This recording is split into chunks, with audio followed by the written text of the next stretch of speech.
welcome again, especially also our friends from the Greek Bible College joining us again. That's good.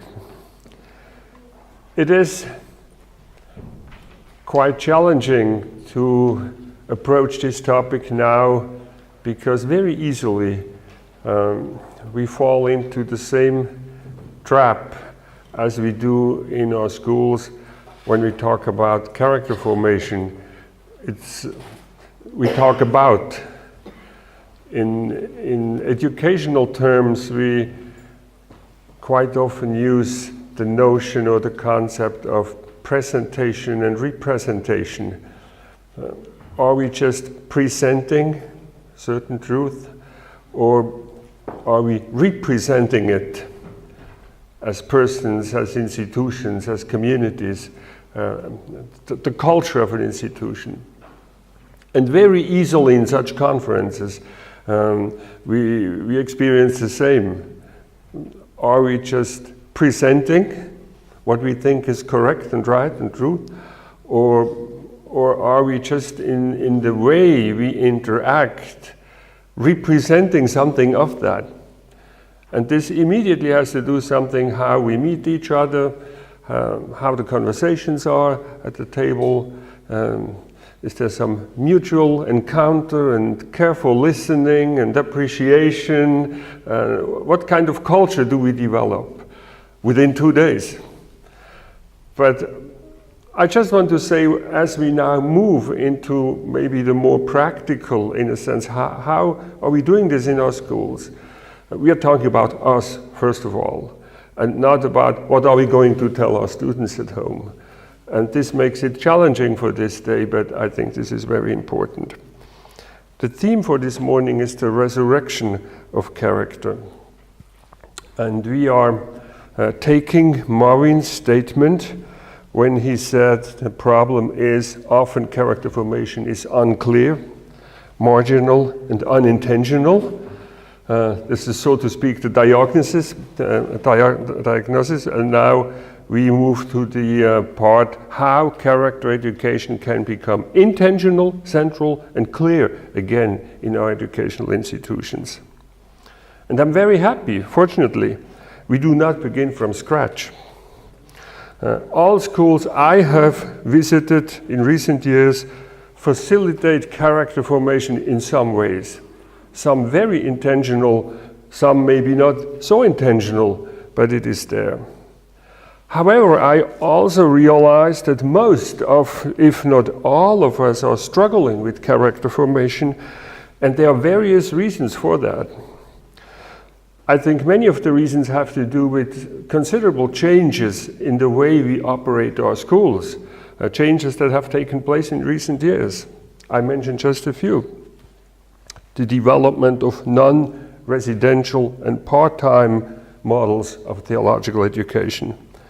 The moving away from cohort systems toward more flexibility and modularization.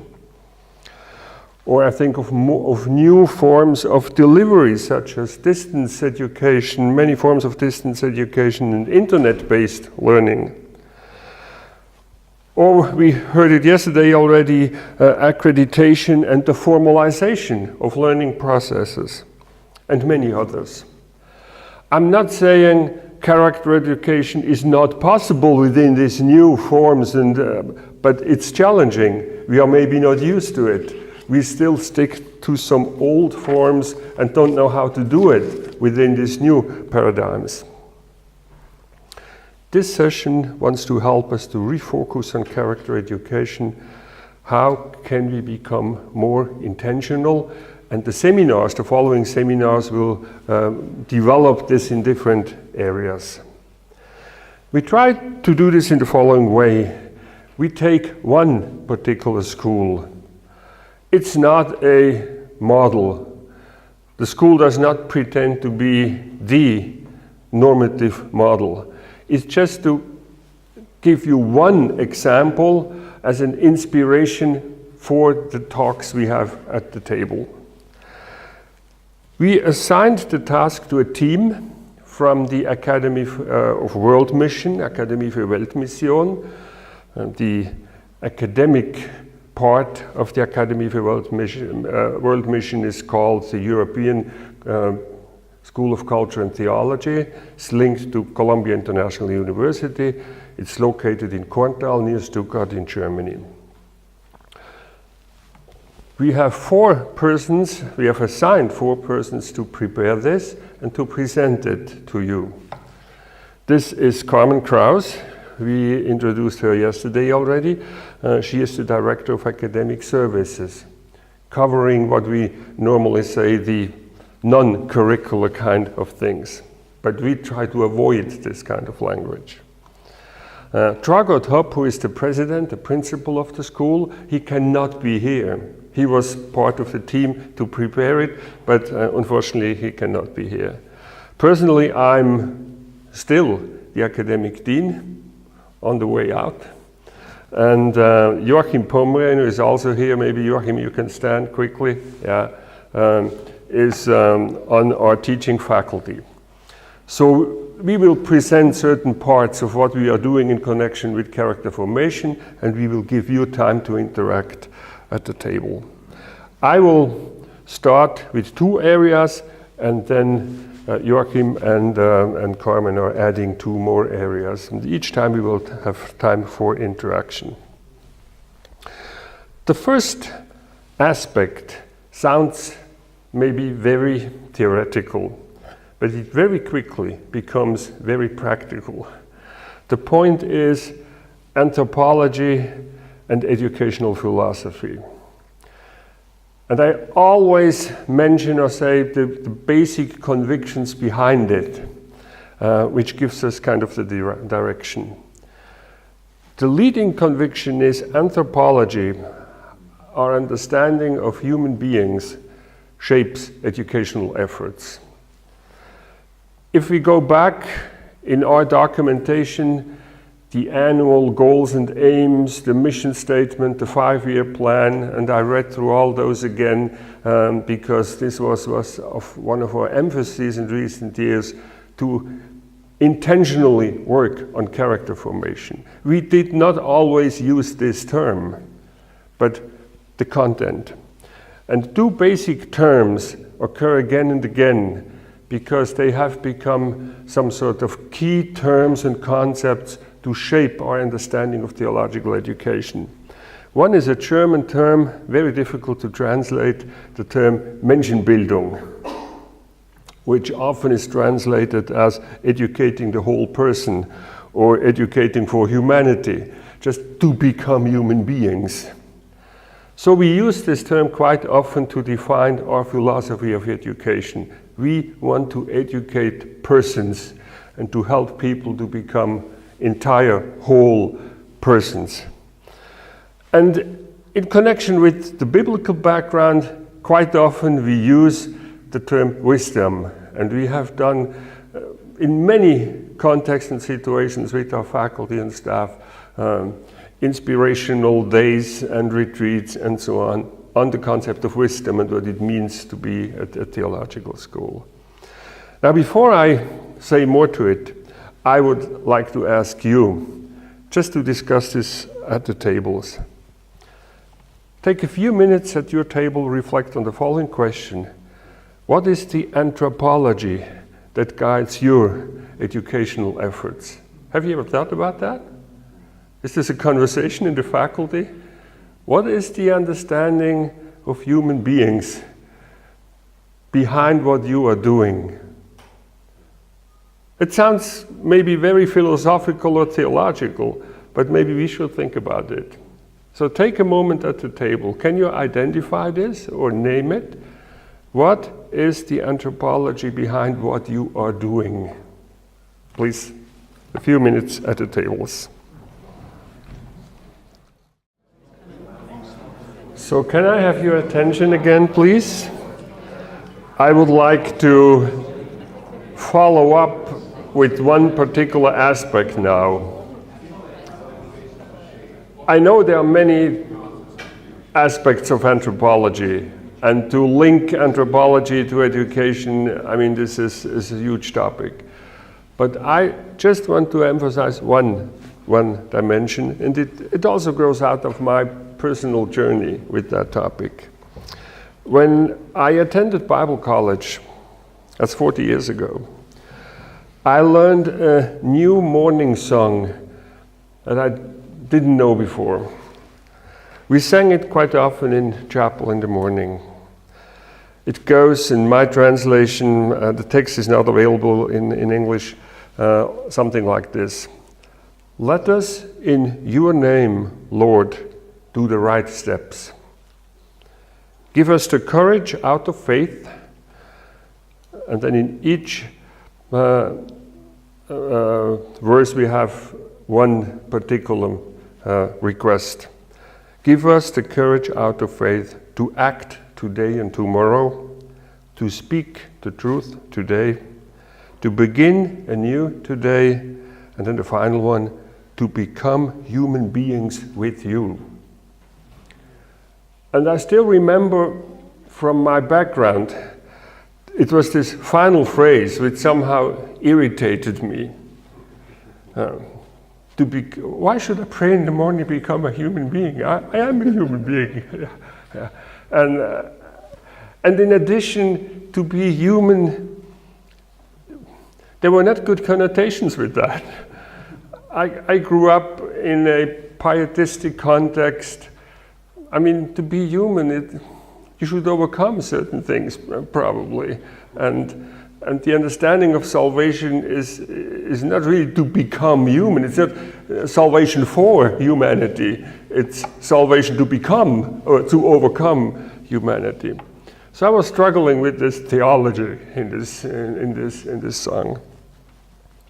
Many years later, I came across a wonderful rabbinic story. And I have to read it to you. The rabbi says, in the Bible, when the story of the creation of human beings is told, it says, and the Lord said, let us create mankind. To whom did God speak when he said, let us create mankind?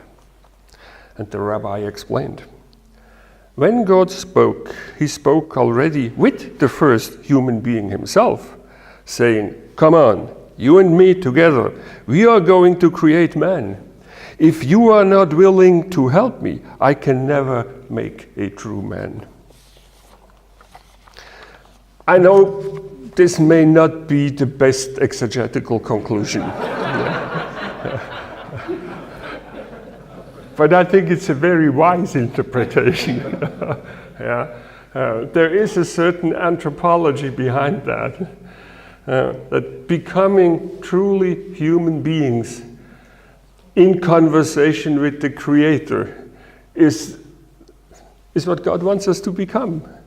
Truly human beings in connection with Him.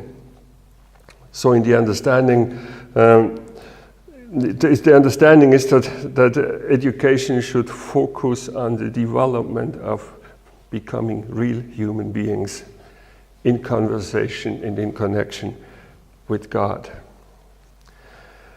Martin Buber, and I will say more about this afternoon, and I learned a lot from Martin Buber. In his speech on character formation, a speech given 1939 when he moved to Jerusalem, and he was asked to lay the foundation for education in the new people of Israel. And he spoke on character education. This is one of his speeches. And he said, education, that is the beginning of this speech, given in Jerusalem, in Tel Aviv at that time. Education worthy of the name is essentially education of character. For the genuine educator does not merely consider individual functions of his pupil as one intending to teach them only to know or to be capable of certain definite things. So not just knowledge and skills,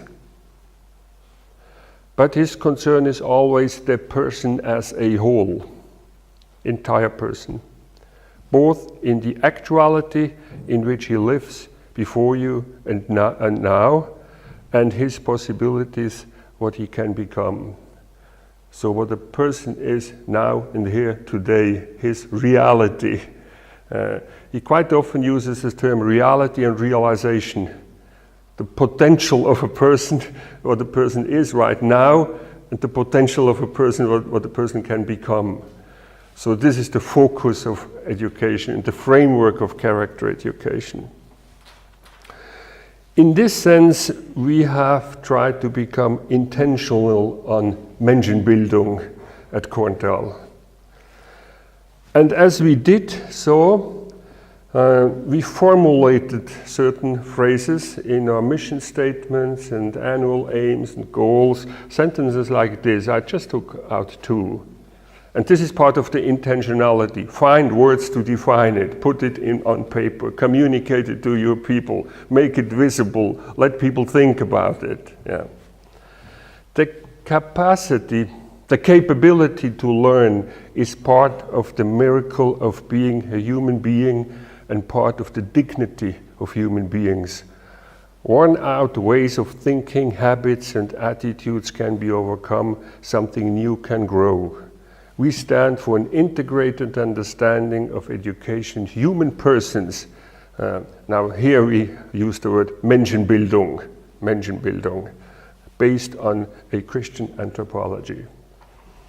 You can debate this, we can discuss it. My point is, have you ever thought about becoming intentional in defining what the purpose and the goal of your training, of your education is? And if we take this as a point of departure, then it is certainly more than knowledge and thinking and skills or adding. It is the entire person. So this is one kind or one type of intentionality. I can quickly add, if you have this kind of conversation in theological school and you bring this into practice, what are you doing? Leading an institution toward intentional character formation. There are two leading convictions in our institution that we try to communicate. I just take two phrases.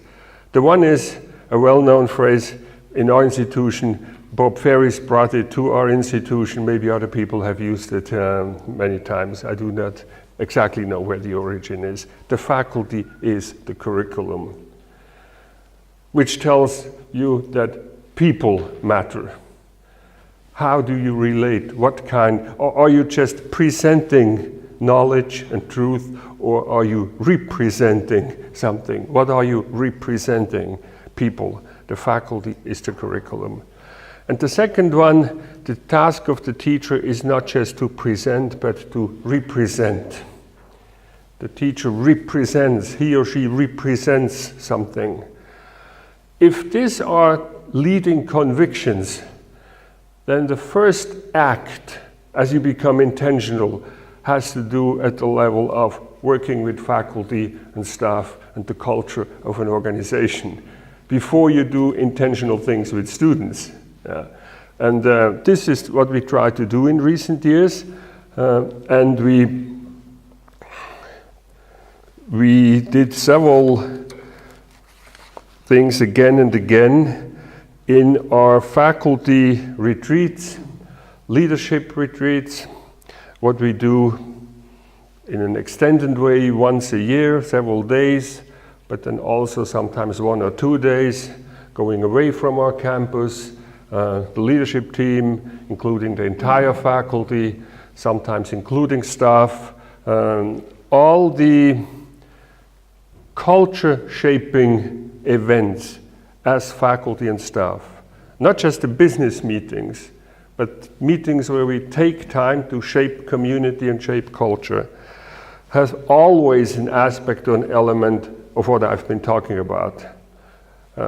Bible studies about wisdom, talking about good texts on education, forming a community which learns to understand there are not just individual tasks. You are teaching Old Testament and you are working in the office and you're working in the library and you have to do your job. but together we form a culture.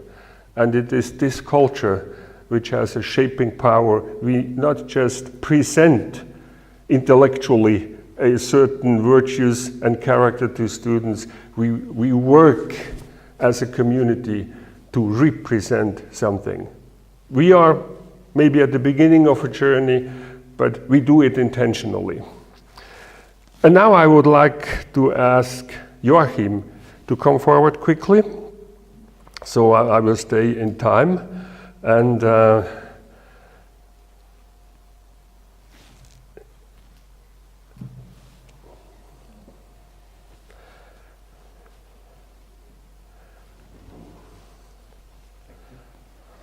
so I have it on my computer, you don't need that.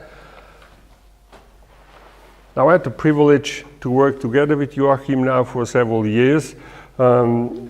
He was my assistant because I am the academic dean, but only part-time, and quite often I'm not there. So he is really the man in the office who is there. And he worked on his dissertation in education, in National Theological Education, just completed his PhD recently and is full-time faculty now. And quite often when we develop new courses, it ends up on your desk to do something creative and design new courses.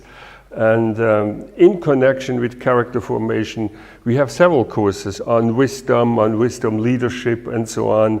And we decided at the master level to design a new course explicitly on character formation. This is quite new. The course is not even finalized. No, it's not. It's in the process of.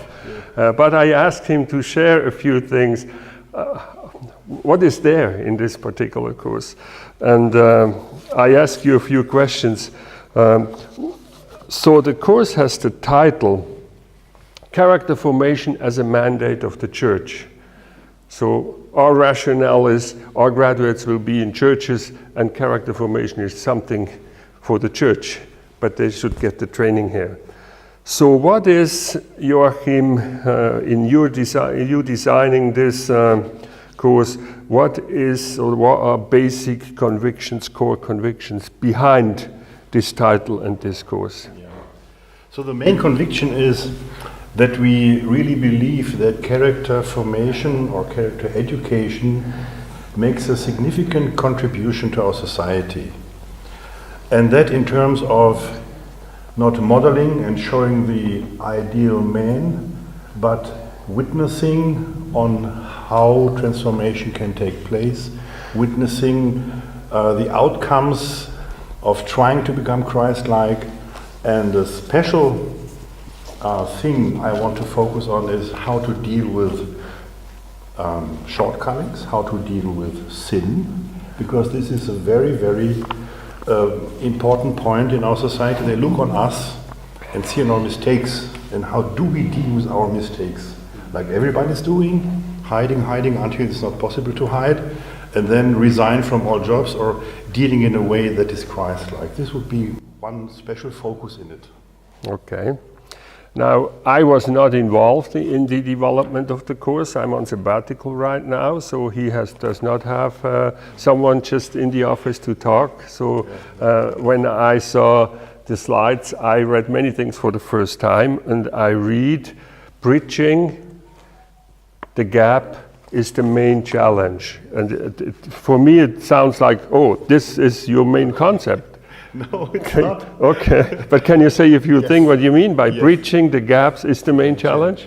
Yes, as I learned from my very precious teacher, Perry, you have to start a course by identifying the contextual challenges and not just jump in and talking about what you want, but identify the challenges our course will be in. And our contextual challenges in our special context is that we have huge gaps. And I want to go with my students through identifying, understanding the gaps and bridging them. This is a very important thing to start. Otherwise, we will not reach our goal.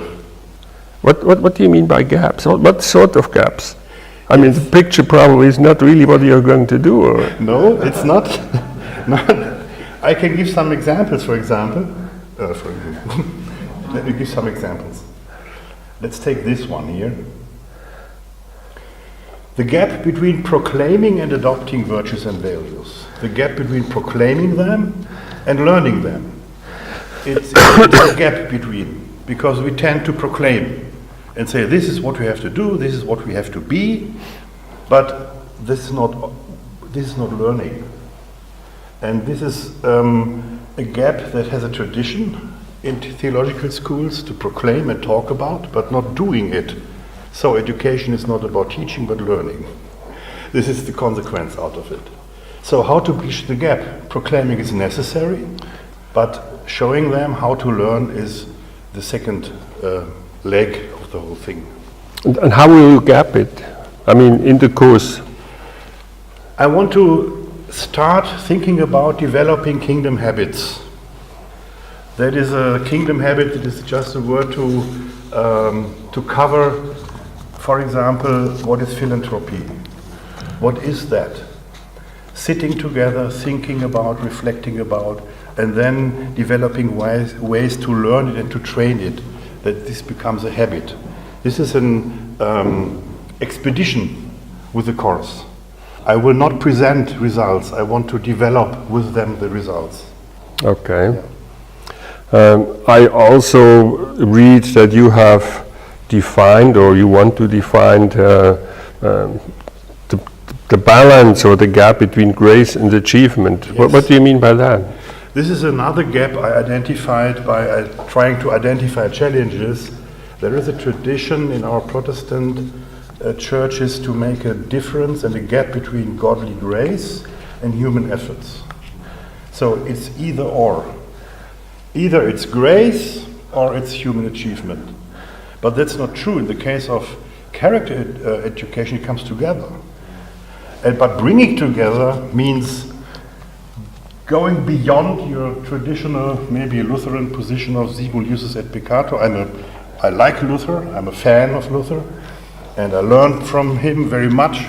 But the term being justified in sin at the same time is often remaining sinning and then remaining in some learned habits, but had nothing to do with transformation. So bridging this gap seems to be very important. Okay. Maybe I add one more question. I mean, this is what you are going to tell them. What are the students doing in this course? I mean, do you think the character will be transformed after this course? No, not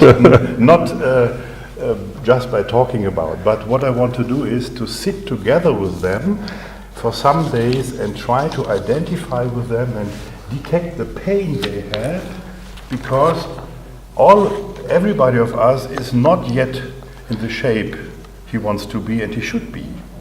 Detecting this pain together means coming together and then trying to find out ways. And at the end of the course, hopefully, I expect projects of character transformation or character education. Okay. Thank you, Joachim. Okay. Thank you. I look forward to see the results, the student feedback. Thank you.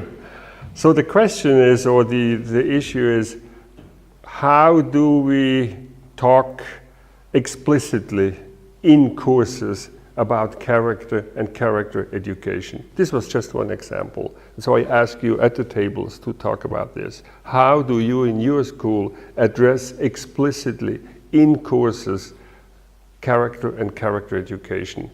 There may be one particular course. It may be in other courses somehow. How are you doing this in your schools, addressing explicitly character formation in your courses? You can learn from each other. So we will take a few minutes.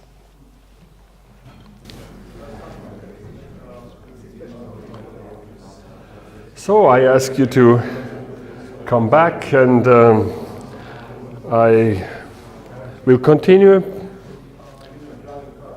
When we want to introduce new dimensions or new aspects, educational content or whatever, I assume quite often immediately think about how does this come into our formalized coursework? Do we have to add it to courses? Do we have to add new courses, and so on? When it comes to character formation, this is definitely too narrow. And we are going to talk now about student services. From what I see in schools, and even in our accreditation manual, we speak about supporting staff, administrative staff, and so on. And very quickly we have an understanding we need some supportive people out there, but the real thing takes place in courses and in classes. And I think this is not the right picture. And in some places in the world, student services as a profession is something well reflected and developed. It is part of education. It's a contribution to the educational process. We are in the privileged situation to have Carmen Kraus as leading this department of student services, and very intentionally understand it as taking part in the educational process. So please, Carmen. It has over the years become my passion, and it is sometimes also very painful to realize that what happens outside the classroom can really either enhance what happens in the classroom, or it can trip it up terribly. So that is how I introduced the seminar that we'll be having after this session, and it's a very deep conviction. In seminar, we'll look a little more structured at what does that mean and what implications are from that. But I would like to give you 3 very different examples of what that means in everyday life. Probably the first person that a new student interacts with, even before they come to your campus, is the admissions person. Now, the task of the admissions officer is clear. You collect the documents, you look through the documents to make sure this person is fit for your program, and you admit that person. Simple.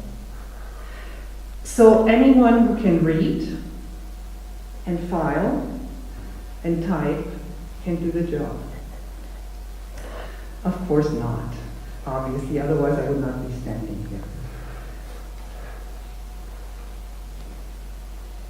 It actually starts here, because if we look at what we would like our graduates to be like, we need staff that actually lives that in their encounters with students from the very first moment.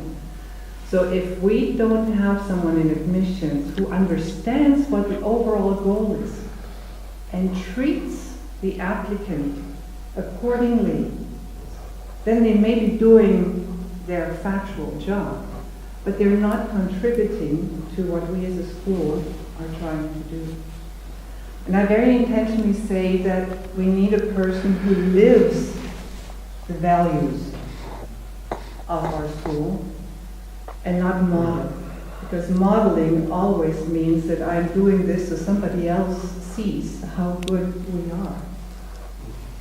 It needs to come from the inside out. We need a person who's embraced our mission, who is compatible with what we aim to achieve, and who lives it. Fostering a culture of formative feedback is also part of it. Joachim and I have been working with our advisors, and will be. Our students are 40 plus. They are mature men and women with lots of responsibilities. Many of them are leaders in their ministries and in their churches and in their missions. And they're on our campus for an average of 10 days a year. So we have very little interaction time. Many of them also have not received formative feedback for a long time. Because they are the leaders. They're the ones who are giving the feedback. Who comes up to a leader and says, hey brother, hey sister, what is that? And so we keep working in our meetings with our advisors on how do we do that? How do we show a little bit of how they come across? And so a Christian leader who comes to take a class with us and who treats our support staff arrogantly has a very good chance of having 1 or 2 or 3 conversations with one of us on the fact that our support staff are human beings created in God's image, and they deserve no more and no less respect than our president. And sometimes it does take more than one conversation, and quite often it leads to really to heart encounters in that. Consistency in communication is another aspect that comes out of student services. Now you may not have this problem, but we sometimes have students who do not pay their bills. And we have just now implemented an automatic system of reminders. And so there's standard wording in those reminders. For reminder 1, for reminder 2, and 3, and 4, we haven't gone past that. Now our usual style of communication, what we aim at is, we want communication to be warm and personable. We want solid factual information. We want it to be respectful. We want to invite dialogue. And ideally, there's a tiny little bit of humor in there somewhere. So when our accounting people came up with the first drafts of those standardized texts, the first one read something like this. Dear Sir, Madam, this invoice has not been paid. Please do so within 8 days or a penalty will apply. So I took a deep breath and we sent that text through the washing machine a couple times. So the first reminder now goes like this. Dear Peter, right now only the computer and I know that this invoice was probably forgotten by you to be paid. Would you please do so quickly? Let me know if you have any questions. I look forward to seeing you soon. Greetings, Dad. Communication. Just wait a minute. I want to ask you a question or two. Okay. Without preparation. That's fine. I know, this is a leadership task to form this kind of culture. And as I said, we are on a journey. We are not saying we have achieved. But how do you train your team? I mean, how does this come into practice? You know this, and I know this is on your heart. How do you train your team? Now I could make this really easy on myself right now and say, come to the seminar and we'll talk about it. But it starts with the job description. The mission and vision is integrated on a very personal level for each staff position. It continues in the weekly meetings I have with my support staff, one-on-one, where we look at and where my mantra is, every piece of paper you touch represents a person. It goes on to staff meetings where we're in our devotions in how we talk about students and in how we talk about the contribution of each team. We try to value and positively reinforce the values that stream down from our mission and vision. So it's a lot of talking. Yeah. I mean, I can say, not all, but many for many groups, the minutes are copied to me as academic dean, and I not always, but often read them. And I'm amazed when I read the minutes. Just even in the minutes, it's not just business. So you realize you're talking about people, about persons. That's amazing or great. Now, I also know, this is the second question I have, faculty.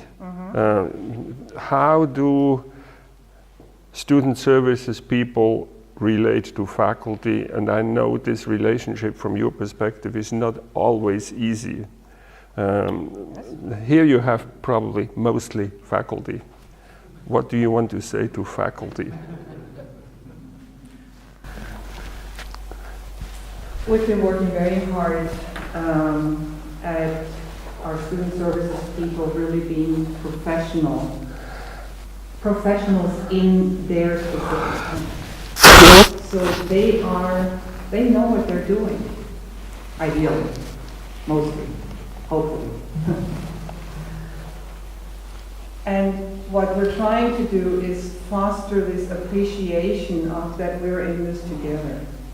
And yes, it is quite often our task to say, well, we need a document here and we need a petition there, and we need a structure and we need a policy. And I know how excited faculty get when we talk about policies. It's part of the game. And so on one side, on the student services, to make sure that colleagues understand you are not the most important thing in the school. Is also important. But at the same time, fostering this respect between faculty members and services to say we're all professionals, we're all contributing to this. And when we listen to each other and when we grapple with issues together, having those different perspectives and competencies in one room creates a product that is way better than if we just all did our jobs and went home, and way more gratifying. Thank you, Carmen. We will take another 10 minutes in the groups, and the question is quite simple. Where does this occur in your institutions and schools? Is there anything from what Carmen says that inspires you to think, to talk, to take something with home? So we take another maybe 8 minutes to talk about this at the tables. Yep.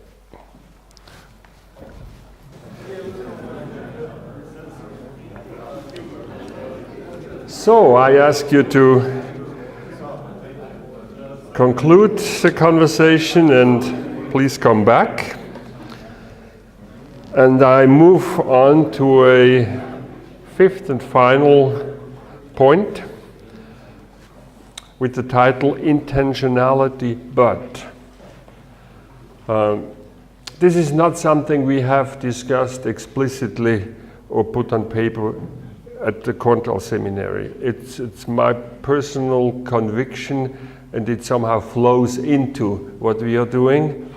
And it was Martin Buber who gave me kind of the language to talk about. It was something I always felt, but I couldn't really get at it. And Martin Buber helped me to find the right formulations or words. The conviction is too much intentionality becomes counterproductive, or at least ineffective. Let me explain a bit. Besides many other things, Buber makes two statements in his text, in his speech on the education of character, which seem to contradict each other. On the one hand, he argues for intentionality of education, and on the other hand, he says that character education will not work if it's done intentionally. So there's a certain tension between the two. Yeah? And as I reflect, I think he's right. Yeah? On the one hand, education is a willful act, he says. Educators have an aim, consciously or unconsciously. You not always think about it. They act on the students intentionally, according to their goals and aims. In this sense, character education willfully and intentionally want to shape the character of persons. This is a reality. And Buber would say, it's a good reality, it's important, it's necessary, but it's a dangerous reality at the same time. And how can you bring the two together? Buber claims that my will to shape a person very easily makes the student to an object of my educational act. And this leads to, in his language, to an I-it relationship.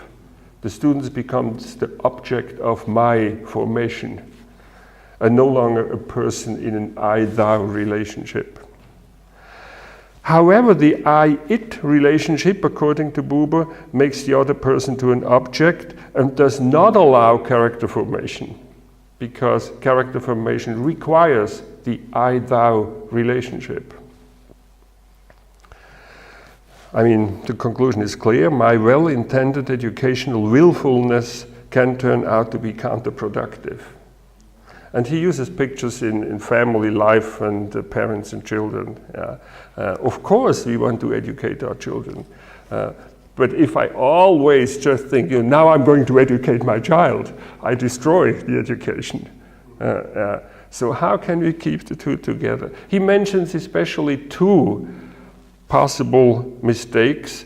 One is the assumption that formal teaching about character will do it. Teaching about values, virtues, and character leads the student into the role of a distant observer of a theory and does not necessarily shape character. This can be very important. And he gives example, very interesting. You have a student, you talk about lying, they have to write papers about lying. You have a brilliant student, writes a very brilliant paper about lying, best grades in writing this paper about lying. He is a liar and has no intention to change his life. So the cognitive understanding of the virtue is not yet really the transformation of the virtue. And you shouldn't confuse the two. Yeah. The second one, another inactive educational method, is the attempt to shape character by imposing rules and regulations, which should be the outcome of character. So requiring the fruit of character by law may at best lead to obedience. But submission to external discipline should not be confused with character. This may be helpful, this may be something which may lead to, but it shouldn't be confused. So these are, you may understand the tension. Yeah. So he writes a very nice statement. If the educator of our day has to act consciously, he must nevertheless do it as though he did not.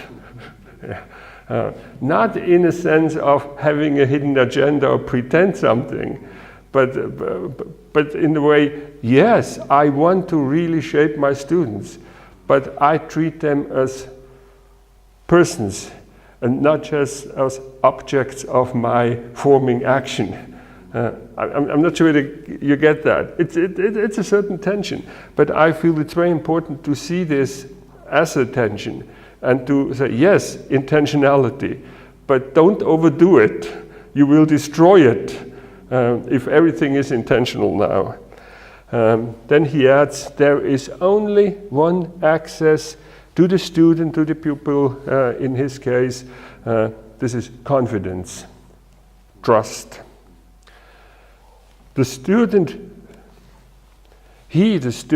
feels he may trust this man, the educator or woman, that this man is not making a business out of him,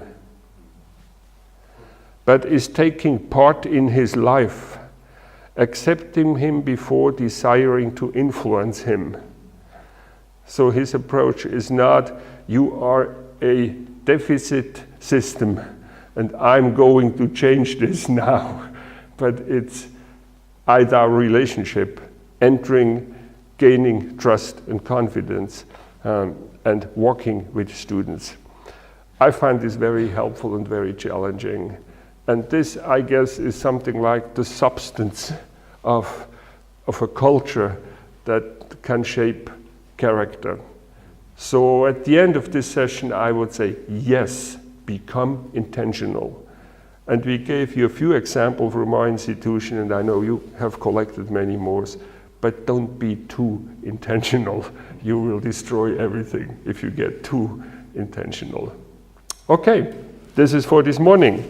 We have 7 more minutes, and Carmen has quite a few information at the 11th coffee break.